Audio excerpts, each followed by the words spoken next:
Well, hello everyone, and welcome back to Classic Gamer 74. I'm your host, Anthony Gamer, and in today's episode, we're going to be discussing rare and valuable games for the NES. Now, in my previous episode, I gave an introduction to the NES and talked about some of the background history of the system itself. And, of course, one of my biggest, highly rated episodes I ever get are about the rare and valuable games, and rightfully so. Several people that I know have kept their game systems over the years and just put those cartridges like in boxes. And when people like me do these types of episodes, they want to dig those cartridges out and see if they have any that are worth anything. So in today's episode, we're going to start with games that are worth $100 or more loose. Of course, the prices for a lot of things are going to be much higher if they're still in the package or complete in the box. But we're going to discuss ones that are loose and give the loose prices. I think that makes sense. Yeah. Anyway, so keep in mind that this video is being shot in September of 2023, so depending on when you watch this, the prices may change. More than likely, they're going to go up. Also, when it comes to buying and selling, please again be careful and watch out for scammers. It seems like it's a little more difficult to make bootleg NES carts, but you know, some people did make unlicensed games that were somehow able to get past that lockout chip. So again, if it looks too good to be true, it probably is. So without further ado, let's get into the games. Now, if you've watched any of my Rare and Valuable Games episodes, you know that there are some very valuable games that are not very good. And boy, does that really apply here, too. If you thought some of those games for the NES, the Atari 2600 were bad, wait till you see some of these. But just a little bit of a warning beforehand. As you know, generally on this channel, I try to maintain positivity, but sometimes, yeah, there are some stinkers out there. So you're just being warned ahead of time. And our first game for today is Faria. This was released in 1989 and was published by Nexoft. This is an action role-playing game, and in this game, the player controls a female character throughout most of the game. A male character is played towards the end of the game. The game uses levels, HP, items, and upgrades. 3 game saving slots are used rather than passwords. Overhead view, action-oriented battles, randomly generated battles while traversing the overworld. Pretty cool game, actually. This is definitely one I think I will do a playthrough of or do a deeper dive into. Unfortunately, this game's a little on the valuable side. If you'd like to add this to your collection, look to spend about $100. Next up, we have L'Empereur. I believe I pronounced that right. This is a military strategy game. This was released in 1991 by Koei. I think that's how you pronounce it.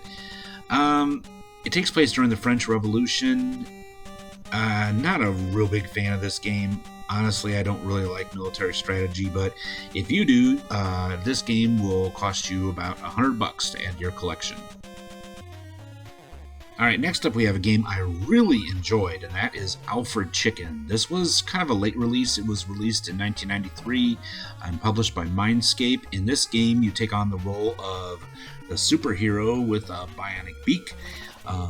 The evil mecha chickens have raided the hen house and stolen Alfred's chicks. Chick, Philoella, and all those little egg-aroonies. Now, these turkeys say they'll scramble the eggs.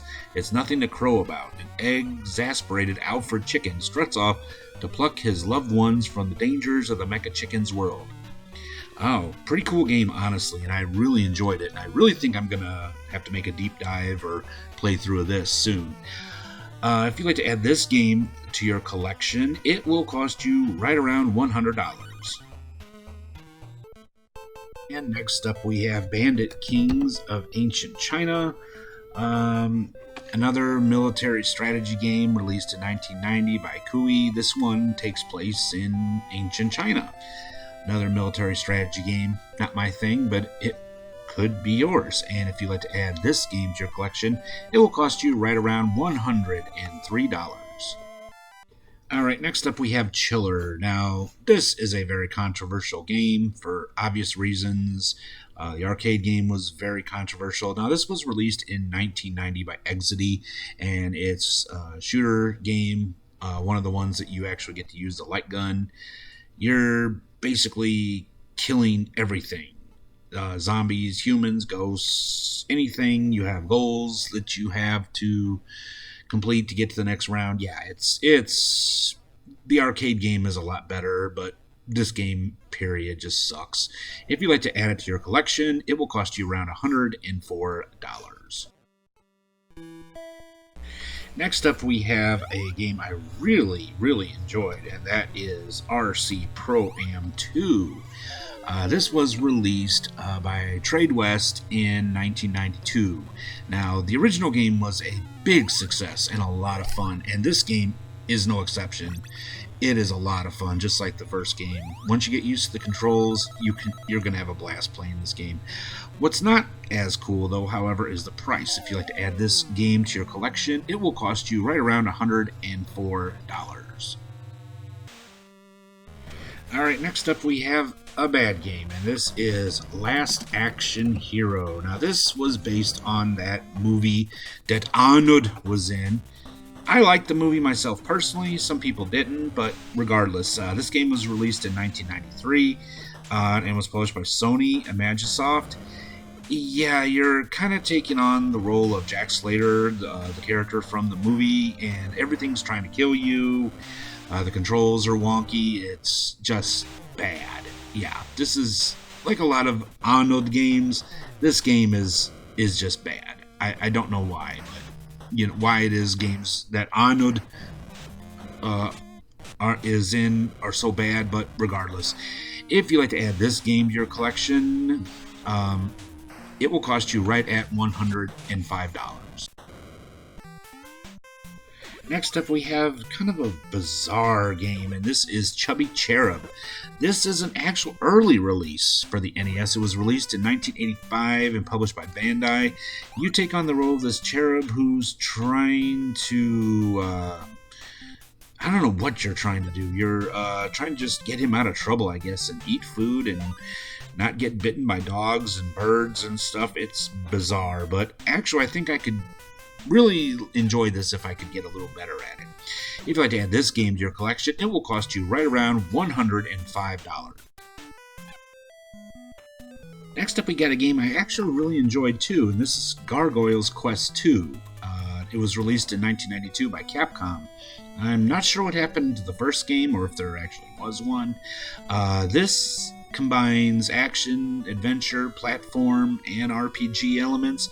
It's not a bad game, really. In this game, you take on the role of Firebrand, a young warrior in training, and he hopes to someday become a warrior and save this king and the kingdom. It's really not a bad game. Once you get a hold of the controls, especially when you have to remind yourself that gargoyles don't actually fly, they glide. It's a pretty cool game overall, and one I definitely am going to dive a little deeper in at some point. If you'd like to add this game to your collection, it will cost you right around $110.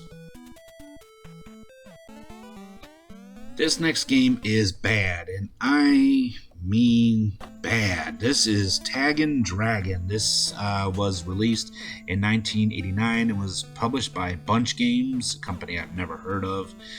Oh, yeah, you're supposed to be playing tag with dragons and only get them from behind, and oh, it's just, it is bad, and I'm not surprised this is an unlicensed game. If you'd like to add this game to your collection, it will cost you right around $110. And next up, we have another unlicensed game that totally sucks ass, and that is Paraticus Conflict. This was released in 1990 by Color Dreams, whoever they are. It's supposed to be kind of like a space shooter, kind of. It's like somebody who knows how to program really liked the game Solaris, and they tried doing it, and it failed miserably. If you'd like to add this stinker to your collection, it will cost you right around $116. Next up, we have SCAT, and yes, that name is very appropriate, but it stands for Special Cybernetic Attack Team. This was released in 1990 by Natsumi and published by Infograms, excuse me. Anyway, this game, you're kind of like a Contra kind of thing, and except you can fly. But yeah, the game is really not that good. If you'd like to add this one to your collection, it will cost you $117. Next up, we have a game I actually really did enjoy playing as well, and this is Ghost Lion. It was released in 1989 by Kemco, a company I've never heard of.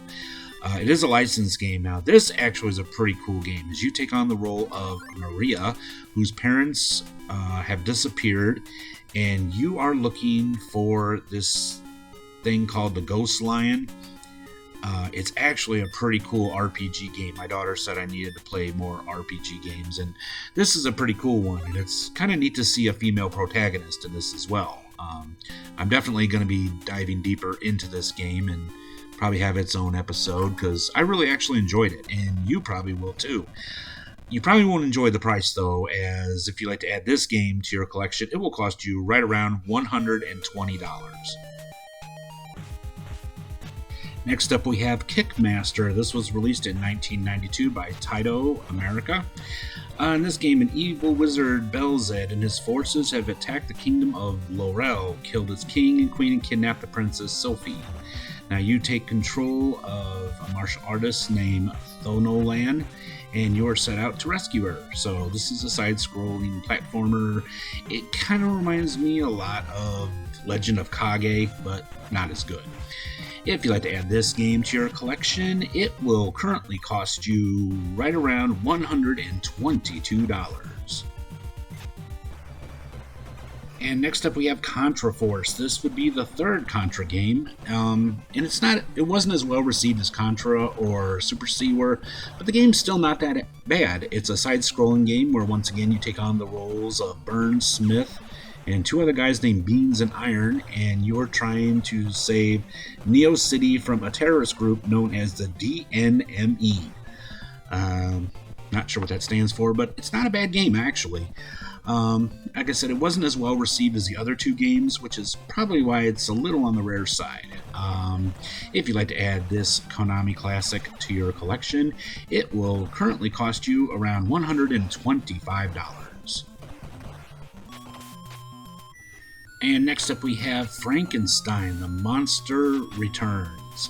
This was released in 1991 by Bandai. This is an action game, and in this one, the Frankenstein monster has returned. He's kidnapped a girl, and you gotta find him and stop him. And you have a very long introductory cutscene, and yeah, it's okay. Nothing to really write home about. But, if you're into action games, you might like it. Maybe. And if you'd like to add this game to your collection, it will cost you around $127. When doing research for lists like this, you sometimes come across some pretty cool games that you had never heard of before, and this is one of them. This is Rockin' Cats. It was released in 1991 by a company called Atlas. It's a side-scrolling platformer. The hippest and coolest cat in New York, Willie, is hot on the trail of a local crime boss, Muggsy. The bird's gonna fly because Muggsy just kidnapped Willie's girl, Jill, and stashed her away. To find her, Willie has to face hoods on the street of the Big Apple, dual desperados in the Wild West, dogfight ace pilots at 40,000 feet, and avoid being derailed at an amusement park. But he's not called the Rockin' Cat for nothing. And when he starts breakdancing and body slamming his enemies, make room on the dance floor. Definitely a lost classic and a game I really enjoyed, and I'm definitely going to be revisiting this someday. However, if you'd like to add this to your collection, it's going to cost you a little bit. It will currently cost you $128. Next up, we have Metal Storm. Now, this game's quite interesting. It's not really all that good, but, regardless, it's interesting.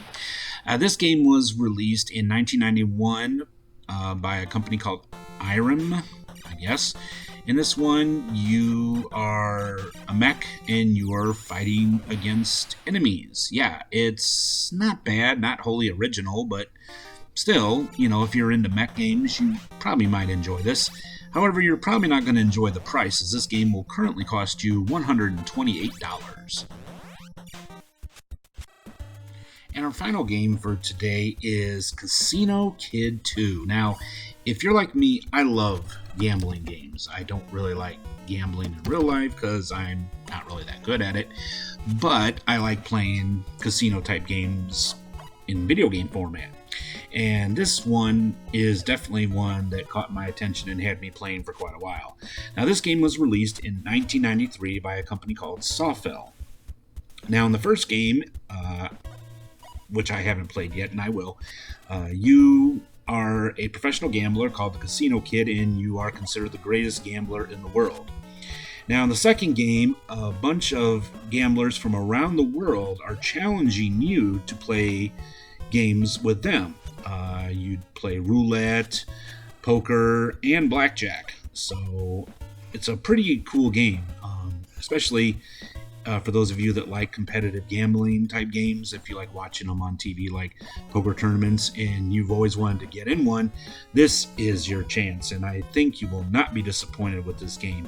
However, you may be disappointed with the price tag, as this game will cost you $130. In our next episode, we're going to discuss Nintendo-related lost media. Well, that brings this episode of Classic Gamer 74 to a close. I really hope you all enjoyed it. If you did, let me know by giving me a big thumbs up. Subscribe if you haven't already. And don't forget to click that little bell icon down there so you'll be notified when I upload new material of any kind. Also, please check out my Patreon page. I got some cool stuff on there you're not going to find anywhere else. Please be generous and help us out on there. I've got some big plans for the channel, and I could really use your help. So please help us out on Patreon. Also, connect with me on all my social media platforms.